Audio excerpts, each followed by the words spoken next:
Mental health is about our cognitive and emotional well-being. It is just as important as physical health. Mental health does not mean mental illness, although sometimes the term is used in this way. It's best to think about our mental health as existing on a continuum, rather than people being either mentally ill or mentally well.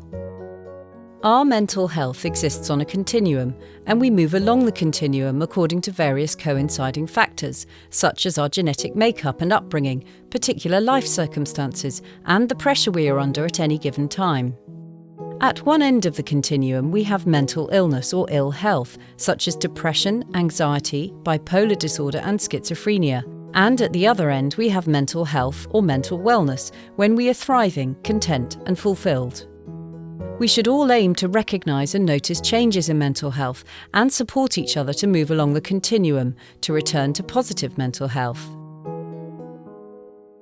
The World Health Organization describes mental health as a state of well-being in which every individual realises his or her own potential and can cope with the normal stresses of life, can work productively and fruitfully, and is able to make a contribution to his or her community. Being mentally healthy can include being resilient and able to cope with difficult times, feeling in control, being confident, feeling good about yourself, managing and expressing your emotions, building and maintaining good relationships. We all experience times when we feel under too much pressure, are worried, anxious, sad, afraid, or angry. These emotions contribute to our usual state of mental health and are an expected part of our makeup. However, if these emotions are persistent over time and begin to interfere with our ability to do what we could, should, or want to be doing as part of our daily functioning, this could be described as a mental health issue. With the right support, treatment and adjustments, we may well return to a state of restored mental health. Without these things, mental health issues can develop into a mental illness. There are different types of mental illness. These can be diagnosed by a healthcare professional, such as a GP or psychiatrist. A mental illness can significantly impact on a person's daily functioning, interfering with family, interests, social and work commitments, but it doesn't define them any more than a physical illness would.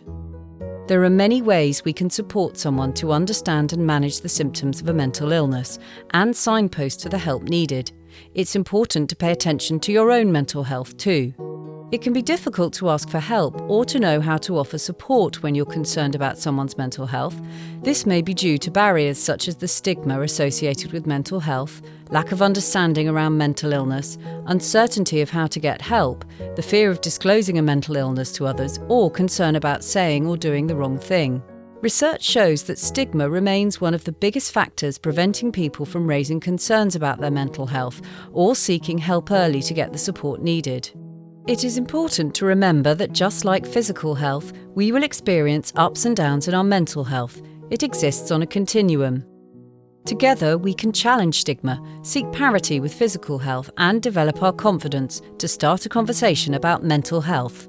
If you'd like to find out more, visit us at mhaw.uk.com, follow us on LinkedIn, Facebook and Twitter, or email us at team@mhaw.uk.com and join us on our journey to embrace positive mental health in the workplace.